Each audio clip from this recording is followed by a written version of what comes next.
And good afternoon, everybody, and a really warm welcome to this part of our virtual compliance conference for this year.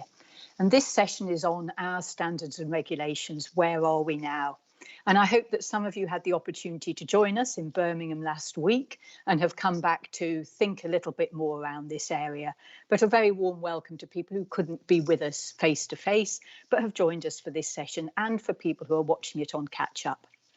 So the way this session is going to work is that we're going to show a recording of the presentations that we made in the room at our face-to-face conference. And then after that, we're going to move into our Q&A, and I'll introduce our panel of people who are here to help you. If some of you have got questions already in mind that you'd like to bring forward, then just to let you know that to ask questions, you just need to click on the link below the broadcast and submit your question. It's always nice to have people's names, but there's no difficulty with submitting your question anonymously if that's what you'd prefer. Let's move into the presentation, shall we? And then we'll look forward to our discussion afterwards. Thanks, everyone. I'm just going to start by giving you a bit of a recap around what we did so far as the standards and regulations reforms are concerned. So one of the key changes, as you'll recall, is really from going from one combined code of conduct to two separate codes. And that's really to make things a lot clearer, particularly for individual solicitors, with one easy and short internal code that applies to them wherever they work. So we knew that there were issues with in-house solicitors not particularly engaging with the codes because they thought they were issues for firms. And I think there were also issues before with solicitors within firms not engaging with the rules because they took the view that it was for the compliance team rather than them. So through a short, simple individual code, we wanted to put that misconception right and clearly set out the standards of professionalism that we expected of individuals. Another key facet was, of course, the practicing flexibly changes. So this is really about encouraging people and small businesses who are struggling to access legal services when they need them and give them greater options. So we knew that there were issues around accessing legal services, but where solicitors can practice is the one area that we can do something about. So under the new rules, of course, you don't have to be within a firm to actually practice. You could, of course, set up separately as a freelance solicitor or practice from an unregulated organisation. Just a note on freelancers. So we have 405 freelance solicitors who are registered at the moment. And the main motivations for becoming a freelancer tends to be around better work-life balance, more flexibility and greater independence. A significant proportion of people who are practicing in this way were not previously working in regulated entities. Another facet of our reform programme is, of course, the new enforcement strategy. And this is really moving away from a more prescriptive rulebook towards putting more trust in your professional judgment informed by the principles and codes. So this is really not about trying to second guess the way you choose to comply in every given situation. It's really to give a lot more flexibility and provide clarity around what we see as the most serious issues. I just want to emphasise that we generally don't act when a genuine mistake has been made, and mitigating factors see us engage in support the firm rather than seeking serious sanctions. And I think that's really important. Now I think we're going to move on to transparency rules. So just moving on to the better information reforms. When the CMA conducted their review of the legal services market in 2016, they found that the legal services were not working, the legal sector was not working that well for small businesses and the public in general. So one of the key things they identified was the lack of information that helps people navigate the market and make informed choices. We know that people do want to shop around, and we found that about 70% of people actually spend about more than 1 hour researching options, and 66% do actually consider more than one provider. And price is an absolute key thing they look for and they want to know about. So before the reforms, only about 1 in 5 firms were publishing prices, and only about 15% of people actually found the information that they needed. And price is important, but it's not everything that people are interested in. They want to know about quality, they want to know about reputation as well. So We therefore implemented the transparency rules, as you know, in December 2018. And what these rules do is that they require firms to publish prices and descriptions of the key legal services. In addition, firms need to publish the details of their complaints procedures, but they also need to provide details of how people can make a complaint to the legal ombudsman and the SRA as well. We launched a digital register, and in this register we've got about 185,000 solicitors, and consumers use it, but also you can use the register as well to find out which solicitors are regulated by us and where somebody works, or if there's any sanctions against solicitors as well. And moving on to which services are covered by the transparency rules. So these are all the services that are covered by the transparency rules, and if any firm, all these rules apply if firms publish that they provide these services.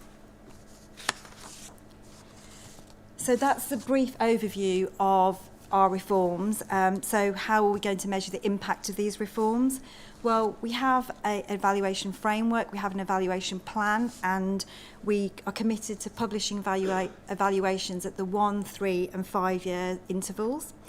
At the 1 year, it's more of a direction of travel study, and at that point we just want to know if the reforms are being implemented properly, and that there's no early signs that things are going wrong. It's quite a light touch review, and as Jane said, we've published our year one evaluation of the transparency rules, and we'll soon be publishing our year one evaluation of the wider standards and regulations reforms. We then will move on to a year three evaluation impact study, and this is a more detailed study. We really want to find out what changes have been made in the market, what have been the impacts on consumers, the profession, and also us as well. We will draw on our internal data, we will conduct research, primary research, we want to talk to you, we want to talk to consumers, we want to talk to wider stakeholders as well. Our Year 5 evaluation will be a holistic review of the whole reform programme. We want to look at the impacts across the whole legal services market, but all the while we'll be monitoring on an ongoing basis. We really want to look for if there's any unintended consequences, so we'll be monitoring on an ongoing basis. So we've published our first year evaluation of the transparency rules, and what we found there was that we haven't seen a race to the bottom. In this year one study, it was really encouraging that the public were already using the information that was available. So when they're in need of legal support, they were turning to look at websites and look at prices on firms' websites. We found that 2/3 of individual consumers and small businesses do look at websites, and the overwhelming majority found that information useful. It also seemed to be opening up access for people to access professional legal advice as well. And so what are law firms telling us? Well, we're hearing that publishing hasn't created significant issues. About 1/3 said it was good for their business. At the time of the evaluation, about 68% of firms were publishing the required information on price and service, and that represents a significant shift because in 2018 we found that only about 18% of firms were publishing price information online, but our research also found that about 90% of firms are displaying the SRA clickable logo and 80% are publishing their complaints procedures online. And also, what do consumers want? Well, consumers told us they really do value the feedback. They value the feedback that's on law firm websites. They want to see customer reviews. They want to see testimonials, success rates, typical case scenarios. Again, at the time of the evaluation, we found that about 22% of firms had the functionality on their websites to cater for reviews, and about 7% were planning to do so. Again, as I've mentioned a couple of times, we will be publishing the first year evaluation of the wider reforms, and I can give you a brief overview of how we went about that. So we had an independent research and evaluation team to help us understand what early impacts the reforms were having. The research involved detailed online surveys. You may have received a link to a survey. We talked to freelancers, we talked to practicing solicitors, we talked to non-practicing solicitors. We also spoke to consumers and wider stakeholders that represent the profession, stakeholders that represent consumers. And we also conducted interviews with small businesses and individual consumers, as well as analysing our own data set. Thanks very much, Arvinder. So clearly lots to come on in the evaluation space.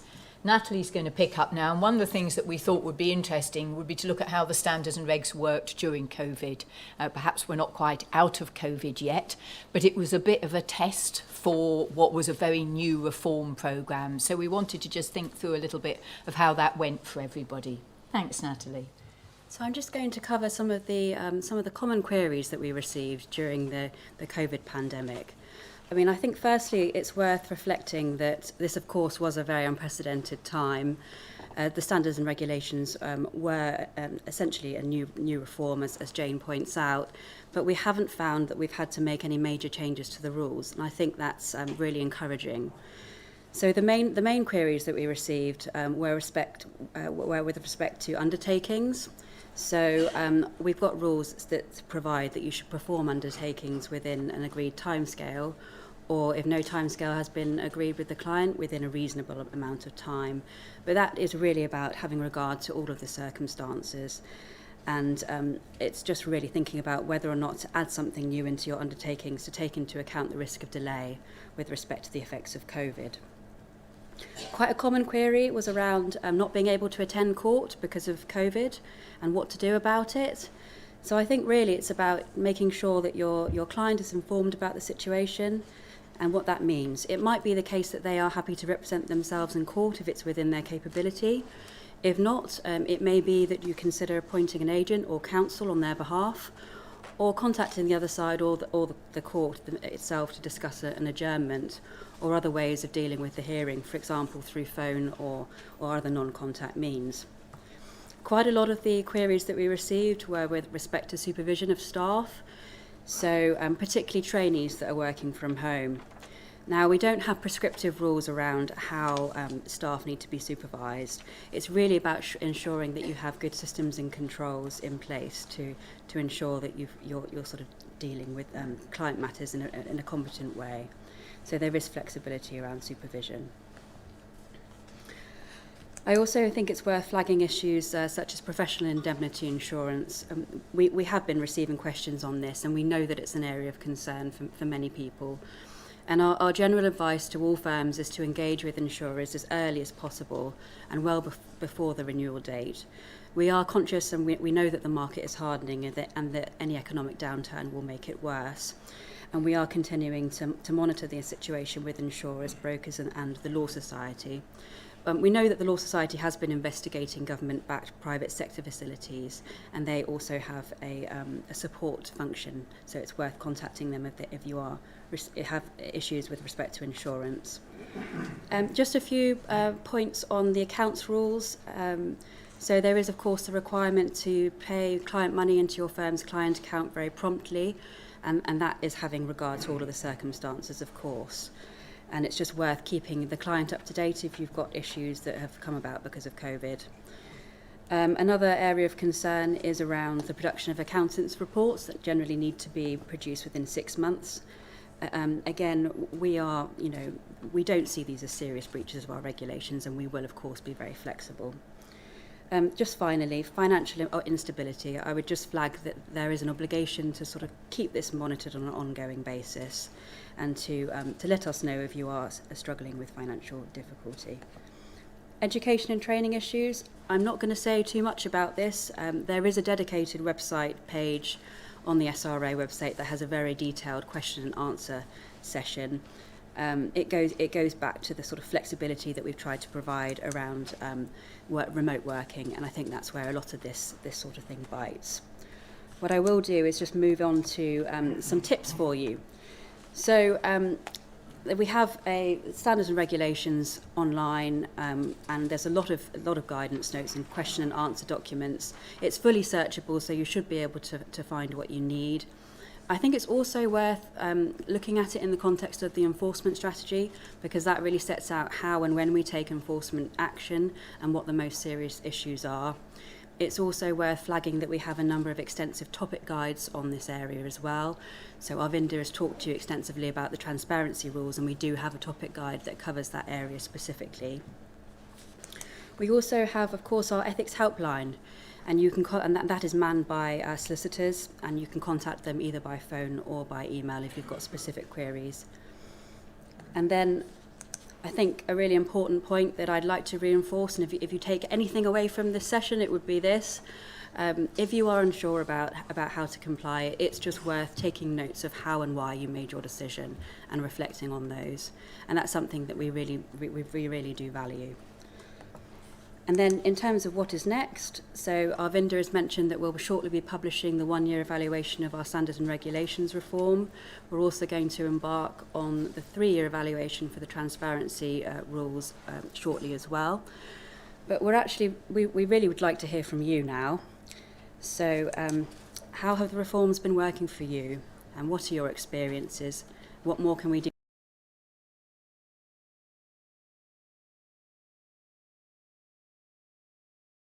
Good starting point for our conversation. So I'm delighted to introduce our panel for our Q&A. So firstly, Arvinder Dhaliwal, who is from our research and analysis team, and you've just seen her on screen talking very eloquently around our evaluation work. So Arvinder is responsible for commissioning our research projects, very much feeding into the evidence base that we use for all our work, and particularly for our policy making. She's worked on research in the past for us on innovation, diversity, education and consumer issues, and is currently leading on the evaluation of our regulatory reform programme. Welcome, Arvinder. Unfortunately, Natalie from our policy team, who you've just seen presenting to us, is unwell and can't join us today. But I'm really pleased to have 2 colleagues who've stepped into the gap. So delighted to introduce Karin Paolo, who is one of our ethics advisors. Karin is a solicitor. She's been with us for about 15 years. I think I have that right, Karin. And also John Parks, who is also one of our ethics advisors. Many of you may have had the opportunity to speak to our colleagues in the past, and John's been with us for about 6 years. And you'll all be aware that our ethics team is very much there for you to call up when you've got a key query. We get thousands and thousands of calls every year, and it's incredibly important we provide this service. You don't just have to use the phone, you can email, and don't forget our web chat function, which is also really popular.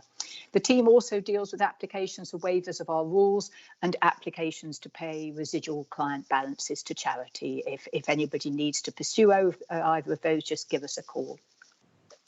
So having introduced the team, I'm just going to remind everybody about how you ask questions. If you click on the link below the broadcast, you can put a question in there. Please put your name in if you're comfortable doing so. It's always nice to know who we're talking to, but of course you can ask a question anonymously if that's what you prefer to do. So I'm going to pick up a couple of the questions that came into us in our earlier session, but I can see we've already got some questions coming in on the screen. But I'm going to start with you, Arvinder. So Arvinder, what changes do you expect to see by about year 5? You mentioned in the presentation that we've got evaluation points for several years to come. What do you think we'll be seeing in 5 years? Thank you, Jane. So, yeah, as you mentioned, we've got a 1, 3 and 5 year programme, and we at each of those points we'll be conducting research and evaluation. But by about year 5, we hope to see that increased consumer choice. So consumers can choose between solicitors working as freelancers, solicitors that work in regulated firms or unregulated firms. So we really hope that that will lead to a reduction in the unmet legal need that we all know about. But also for the profession, we want to see the increased employment opportunities. We want to see that increased diversity of solicitors working within the profession. And we've got other research studies that we're working on, but we hope greater innovation in the market and new forms of service delivery as well. So we're really hoping that the reasons that we implemented the reforms, by year 5, we would have that holistic review of the market and start to see those coming through. Also with the separate codes, we hope that that will reduce the burden on firms and really reduce the compliance costs as well as increase competition between firms, because you now have the flexibility around how to comply. And we hope that with the accounts rules, we see that there's greater safety in client money and, again, reducing burden on firms. Thanks very much, Arvinder. And just to remind everybody that in all our evaluation work, particularly around this area, we'll be coming out and asking you, the profession, what you think. So please get involved. I'm sure many of you have got strong views and have already fed into our year one evaluation, which we'll be looking forward to publishing shortly. So please make sure you get involved in future calls so that we can understand what's working and, of course, consider whether we need to make any changes. Thanks, Arvinder. So coming over to our ethics colleagues. So perhaps you could give us a little bit of a flavour, and I'm going to come to you, John, first, of some of the common queries that you get related to the new ways, the new rules and the new ways of working. Thanks, John. Yeah, certainly, no problem.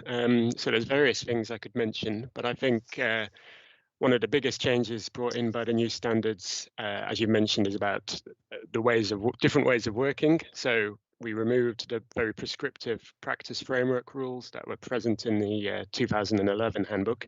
That's all been swept away. They previously prescribed a very limited and exhaustive number of ways that solicitors could practice, and anything outside that was prohibited. But these have all been swept away, like I say. So solicitors are now free to work really in any way that suits them. But of course, the headline, and one we do get a lot of queries on these days, is this idea of a freelance solicitor.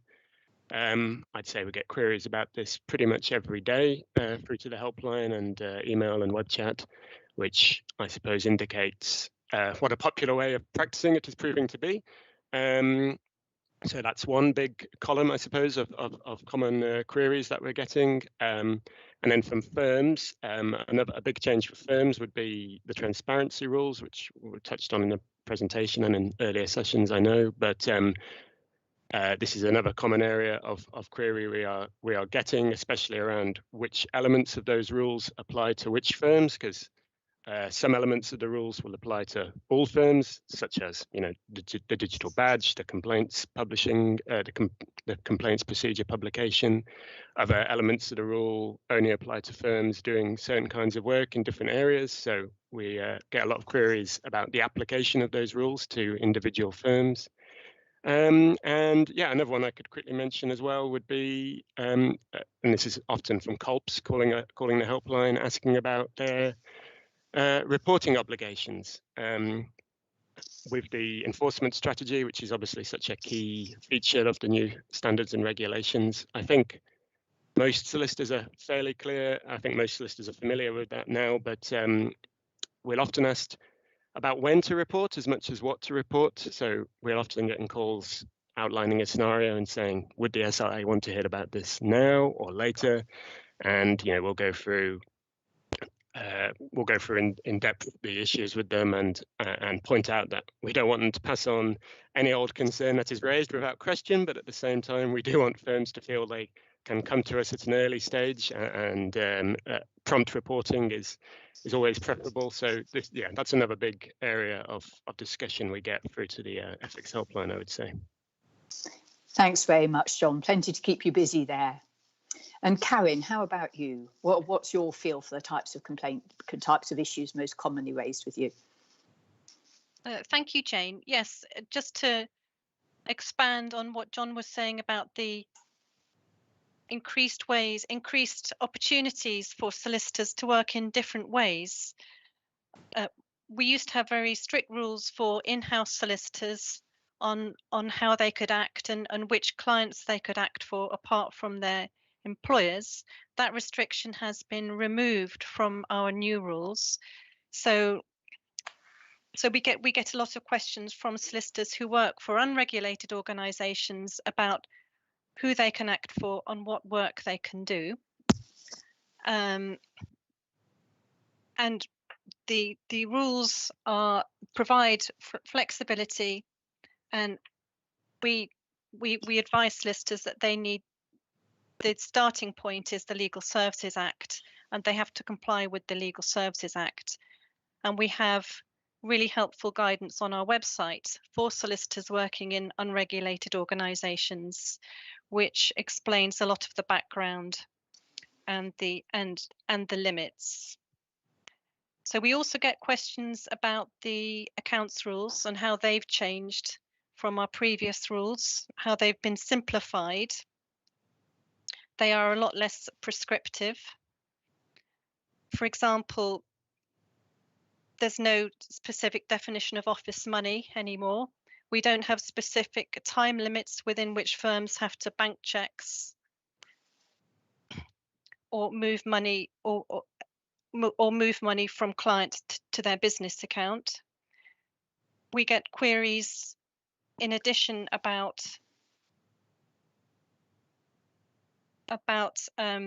advanced billing when solicitors can bill in advance for costs. Again, we have guidance on our website which is helpful on these issues. Thanks very much, Karen. Thank you. That's really useful to hear, and I suspect we'll be getting some questions on some of those areas. And we are indeed already getting some questions coming in. So the first one, and I'm sorry, I don't know the person's name, is can you clarify the difference between a freelance solicitor and a sole practitioner? And John, would you like to answer this one for us, please? Yeah, certainly. Yeah. I mean, it's essentially sole practitioners. We've always had them, like you know, but they are really just another kind of firm. So like a company, like a partnership, except there's only one of you, and there's no entity behind it.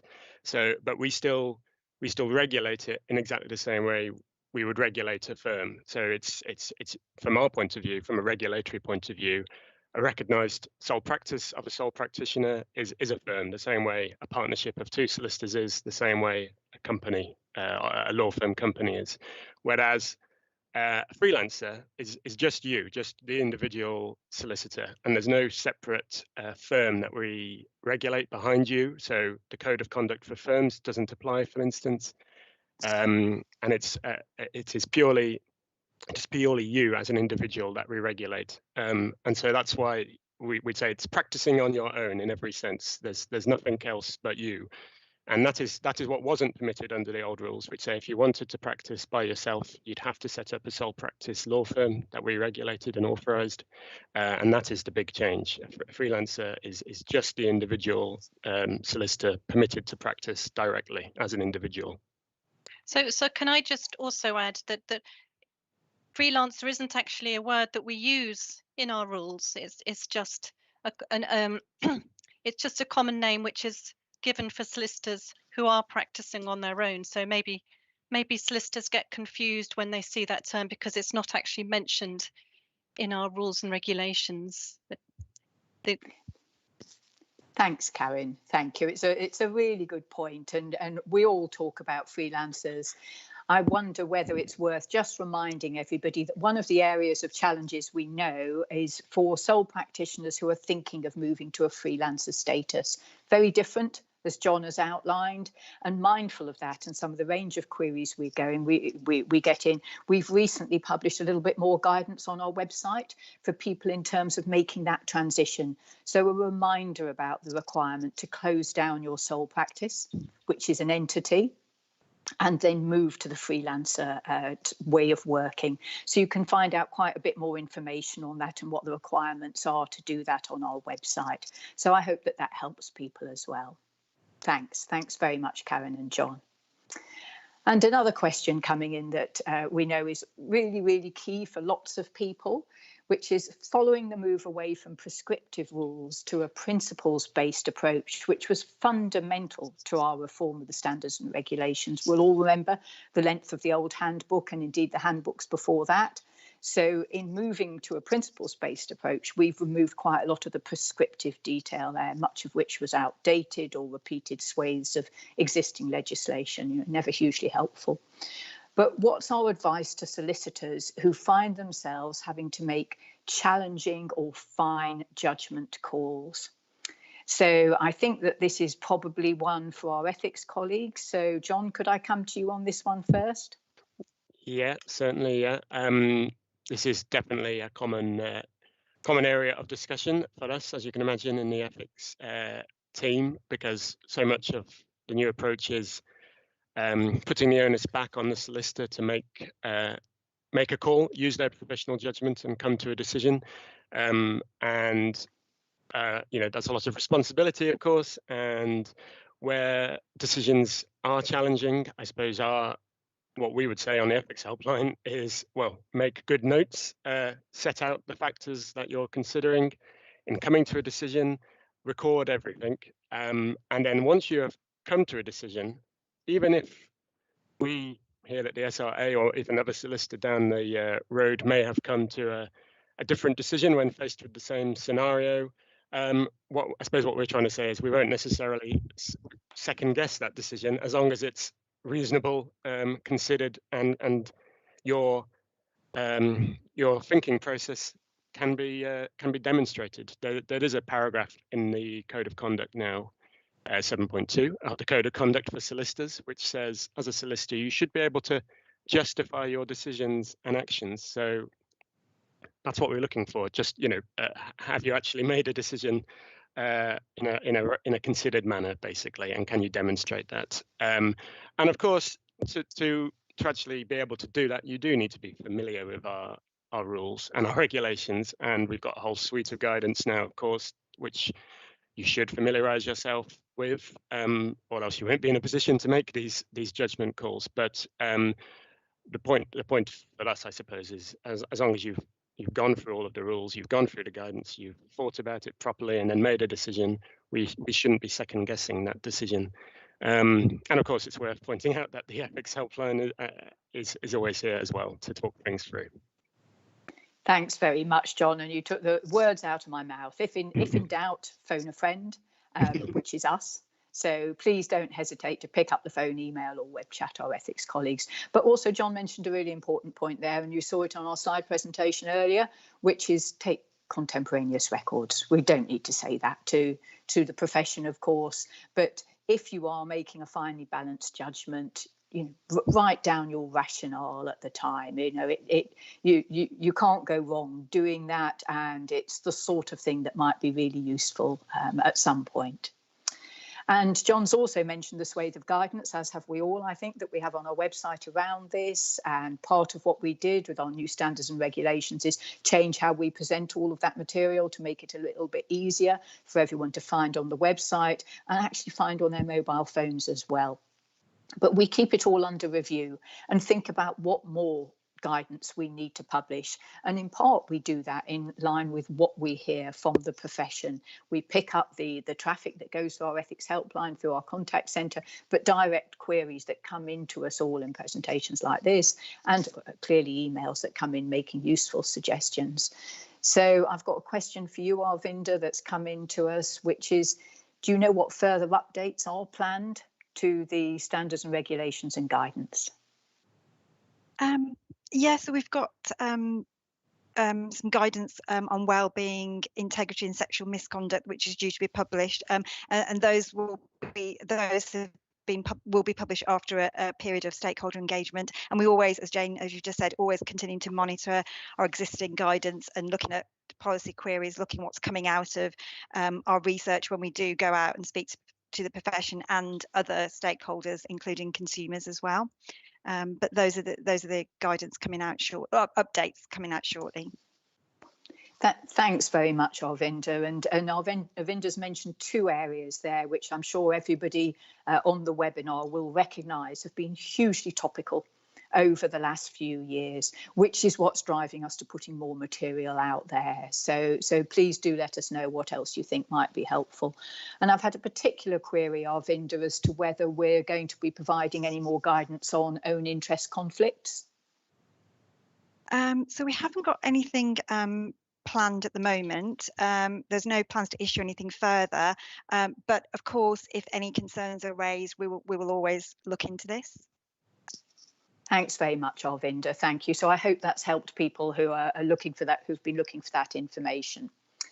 I've got a question in, and this one is in from Eddie. Thank you, Eddie, who's asking whether the question is another solicitor not complying with an undertaking to pay over monies a breach disciplinary issue?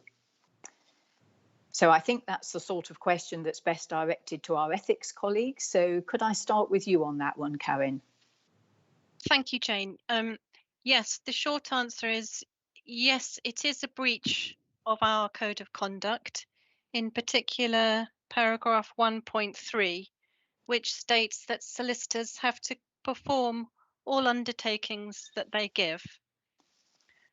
So that is the simple answer to that question. In terms of what if you are a recipient of an undertaking, what would you do in that situation?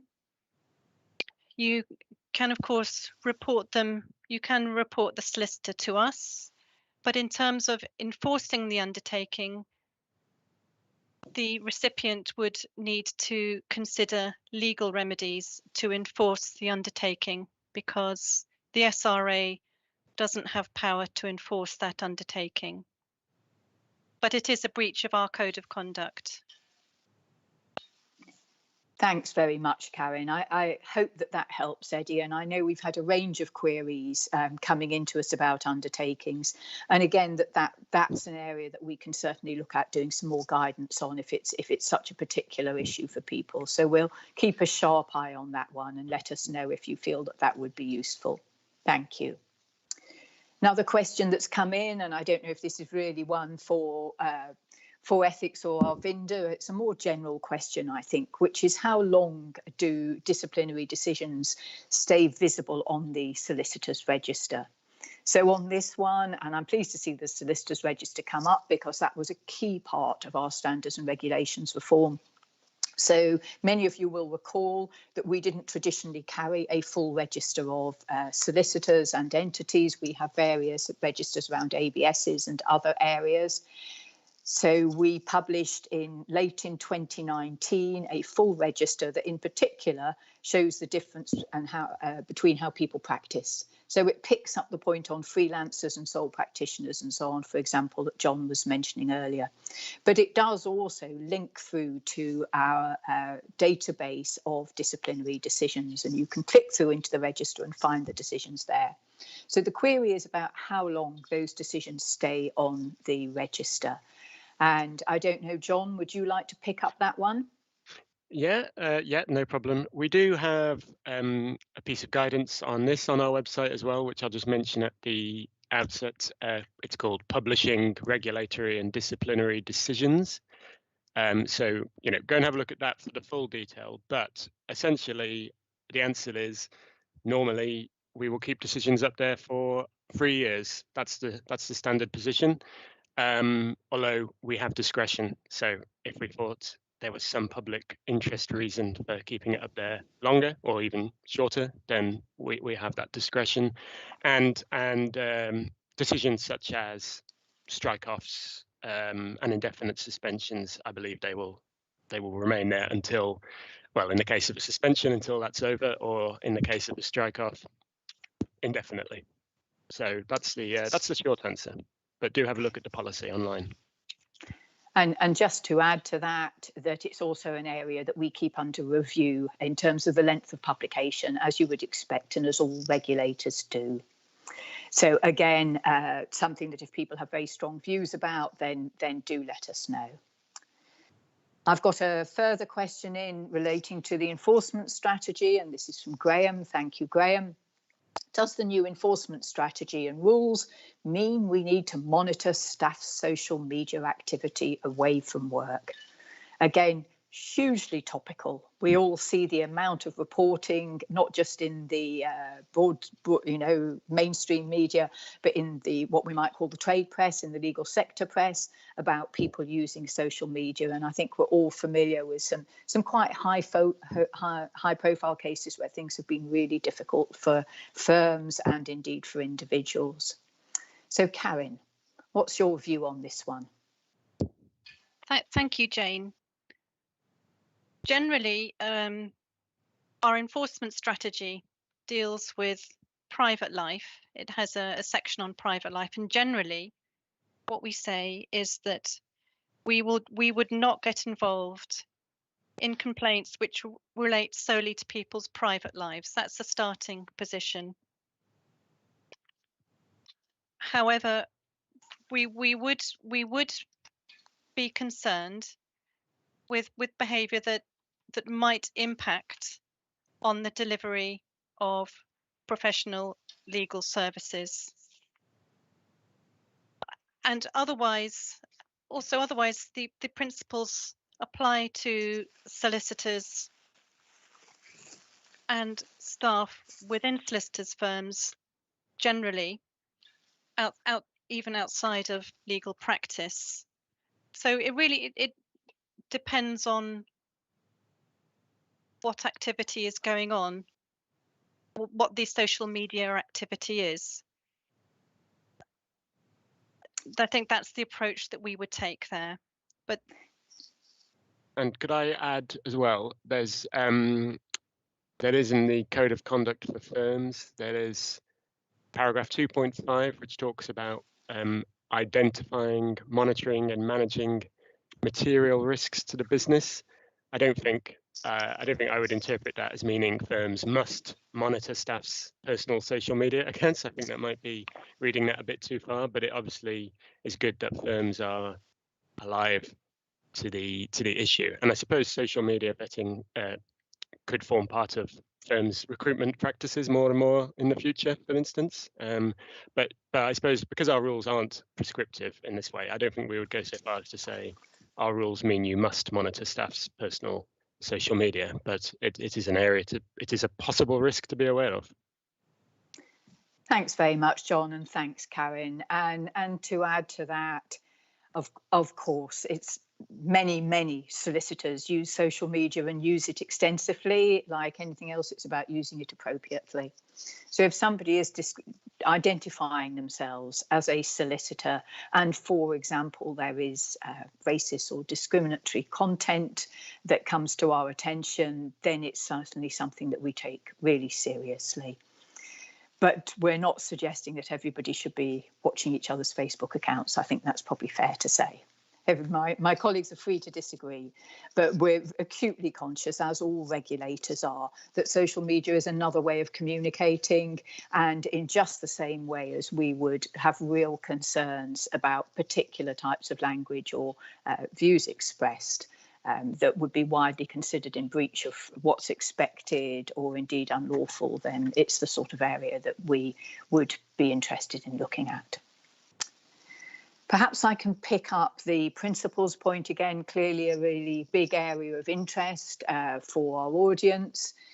So I'm being asked what our advice is for a solicitor who may be faced with a situation where different principles seem to be working against each other. For example, balancing your duty to act in a client's best interest versus upholding the rule of law. So I'm going to come back to you, Karen, first on this one, if I may. Thanks, Karen. Thank you. So in this situation, there's an introduction to the SRA principles which comments specifically on this, and we say that should there be a conflict between two different principles, then the public interest always takes precedence over an individual client's interests. An example might be examples of conflicts between different interests might be where there's a conflict to act in the client's best interests, where, for example, a client might ask their solicitor to prepare a scheme which helps them avoid tax or does something unlawful. In that situation, the solicitor should, although that might be in the client's best interests, the solicitor shouldn't follow those instructions and should consider the public interest and the rule of law. Another situation might be where, again, it's in the client's best interest to make an aggressive claim against a third party, and the client is asking the solicitor to make a case which has little merit in law. And here we would say that although it might be in the client's best interests, but here the solicitor shouldn't be the client's hired gun, and should not follow those instructions because it wouldn't be in the public interest. So those are a couple of situations. Thanks very much, Karen. That's really clear. Thank you.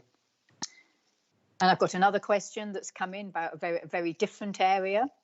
Third-party managed accounts, something that we've been talking about for a while. And because of that, we've been doing quite a bit of work out there. I wonder, Arvinder, if you could answer the question, what's the SRA's position on third-party managed accounts? Thank you, Jane. I think there's probably a bit of a misconception that our rules actually prohibited the use of third-party managed accounts. Our rules haven't actually ever prohibited the use of third-party managed accounts, and that it's actually an option that's always been open to firms that we regulate, either as a standalone option for holding money instead of a client account, or indeed alongside a client account.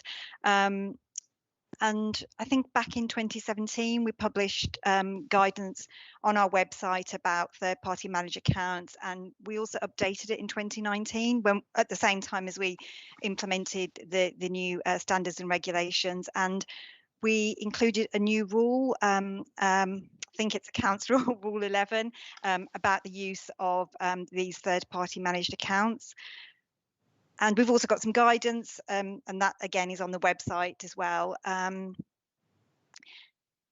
just to say that uptake has been low to date. We know of 2 providers that are currently in the market being used by firms, and very few firms are actually operating a third-party managed account at the moment. But as I say, it hasn't been restricted within our rules. Thanks very much, Arvinder. Thank you. And it's a question that we're finding we're being asked quite a lot at the moment. That might be linked to very understandable concerns in the profession about what's clearly a hardening professional indemnity insurance market, and recognition that for some people it potentially offers them the opportunity to reduce their risk profile in the eyes of their insurers by running a TPMA, a third-party managed account, rather than dealing with client money within the firm. I suspect that's what's lying in behind it, so we may find some more firms interested in pursuing that. But it's quite new in this sector, as Arvinder said. The number of current providers are quite limited, and I think that probably reflects the degree of firm interest at the moment. Interesting to see a growing level of interest, so we'll watch that one, and thank you for that question. Our presentation touched on the transparency rules, the areas around what we're asking firms to publish, and I've got a question in here about complying with our price transparency rules, which really goes back to quite a lot of the questions that we had when we first embarked on bringing all of this in, which is a few years ago now. So the question is, how can you comply with the price transparency rules if each case is very different? We've used a range of fees, hourly rates, and some examples. Is that sufficient? So, Arvinder, do you want to pick this one up, please? Yeah, sure. That would be sufficient. Firms can use a range of tools, whether that's case studies or average prices or a range of prices, and we have got guidance on our website with examples for different areas of law, and also templates as well. So I'd say definitely make use of the material that we have on our website, and we do recognise that each case can be different, but there are also a range of ways that you can comply with that particular price transparency rules. Thanks very much, Arvinder. Thank you. And I'm just going to build on that one by asking John and Karen what sort of questions we're hearing from the Ethics Helpline around our transparency rules. John, do you want to talk a little bit to that one? Yeah, certainly. Yeah, it is split into different categories, I suppose, because the transparency rules on just about publishing costs information, of course, although that is a large focus, and I think perhaps some people think that's all there is to it. But also within the transparency rules, we have the requirement to publish complaints procedure, to publish your firm's complaints procedure, and I think that gets missed quite a lot. So we often get questions along the lines of, here's all our fantastic costs information. Do you think we've done a complete job here? Do you think we're compliant? And we'll say, oh, that looks great, but how do I complain? And oh, whoops, well, because that's rule 2. Rule 1 is costs. Rule 2 is complaints. So so maybe a large part is just reminding solicitors what else is in there. The digital badge is fairly straightforward in the sense that you have to have it. Is it there? Yes or no? But again, we do sometimes have to remind firms that that is another requirement of the transparency rules, because I think in the rush to make sure, and of course the costs information is the bit that needs the most work, because firms really have to consider how much information to publish in what format, like we were just discussing. But yeah, touching on these other areas of the rules, I think we do quite a lot on the helpline, and then with the actual price transparency itself, we're often just talking about does the firm actually need to comply, because obviously it only affects certain areas of law, conveyancing, immigration, employment tribunal, and of course that can be quite technical definitions for what exact areas of work are caught by these regulations. So we do spend quite a lot of time with firms who might be on the edge of needing to comply with these rules, should they fall one way or the other. So we get into quite a few discussions on that point as well. Thanks very much, John. And as we said when we introduced the transparency rules, we're keeping the areas that we're asking firms to publish information about under review, so that we can consider if there may be further areas further down the line of legal practice that it would be useful for consumers to have that type of information on. And I think the audience will also be very aware that we are currently doing some pilot work on border quality indicators, working with the providers of what we would call digital comparison tools, review websites, for want of a better description, which law firms are increasingly using to promote the quality of their service to their potential clients. So we're getting short of time here, everybody, but I've got a couple more questions coming in. If anyone's got a really key question, then please get it in quickly. So I've got a quick question here and a follow-up, which is, can potential issues with solicitors be reported anonymously? And I don't know if anyone on the panel would like to jump in there. Karen? Yeah. John? Yep.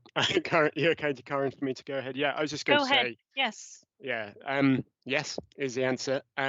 We would always rather that people do identify themselves when they report, just because that makes it a lot easier for us to investigate and take those concerns forward. But on the other hand, we aren't going to reject information purely on the basis that it has come to us anonymously. So, the straightforward answer to can you report other solicitors anonymously is yes, but we would certainly encourage you to give us your details. And if there's concerns about wishing to remain, to keep your identity confidential, we can discuss those with you and talk about your concerns if you're willing. So that's worth pointing out. And also on our website, we've got if you just search on our website whistleblowing, you'll see a page on our website which explains that and how to report as well. So great points, both John and Karen. Thank you very much. And we do get reports coming into us anonymously. And as John said, we also have arrangements in place so that we can keep information entirely confidential within our own systems and protect the identity of individuals coming forward. But of course, a key part of any investigation is the dialogue to and fro. So it is helpful to know who it is that we're talking to. Obviously, very difficult to come back to anonymous people, but it's certainly perfectly possible. Thank you. And I have another question on reporting concerns, potentially related question. which is that we're hearing, people are raising with us, and it's been raised with us on several occasions, including in this conversation, that there's a growing trend of firms or solicitors threatening to make reports to us as a way of pressurising or intimidating another firm or solicitor. And that's been described as weaponising.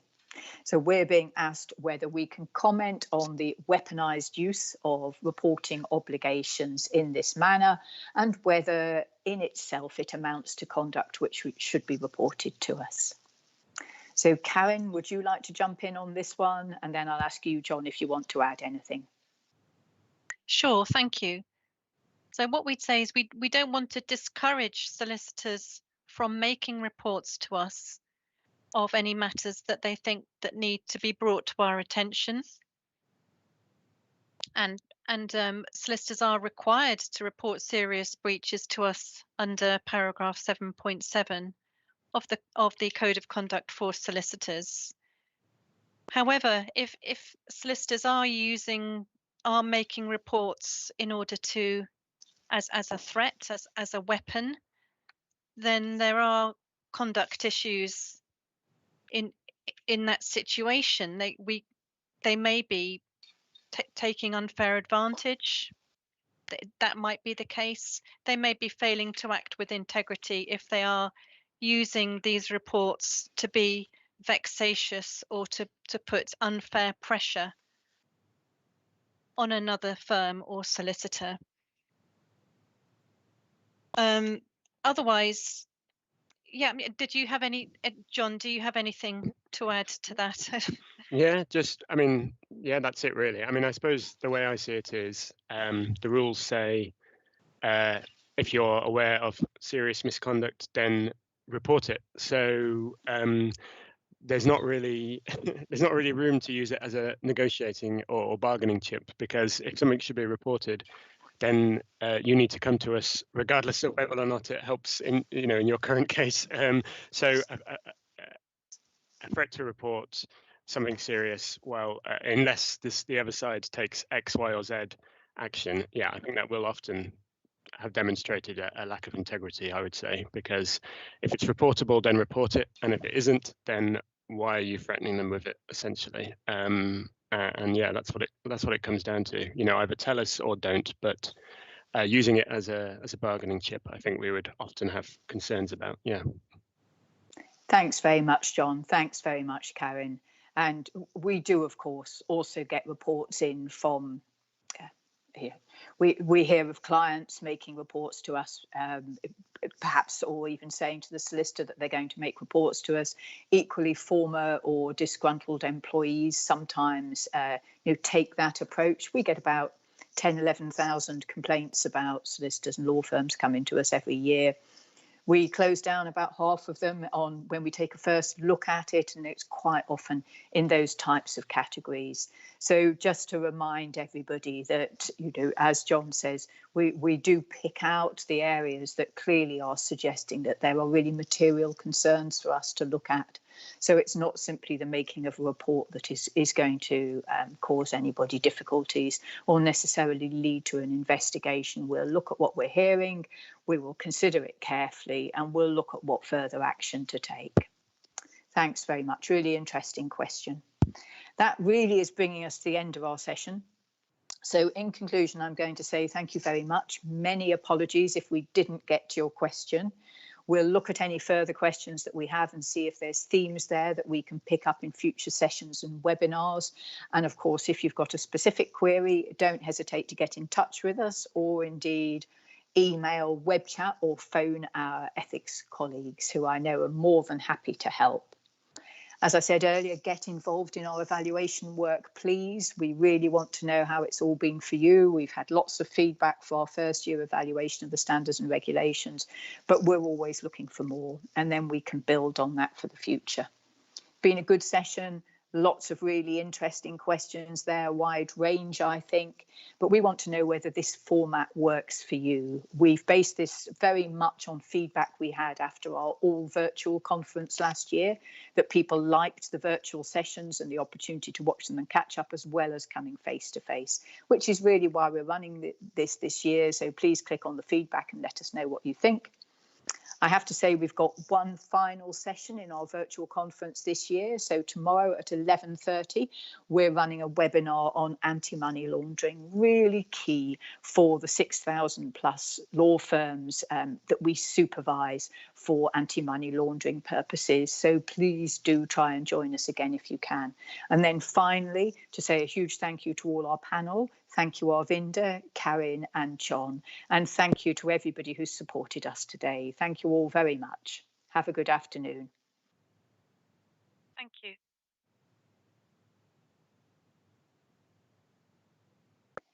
And to flag that there is a link to feedback, finally, I'm being reminded that I probably didn't say that clearly enough, that there is a link that you can click to provide feedback to us really easily. Thank you.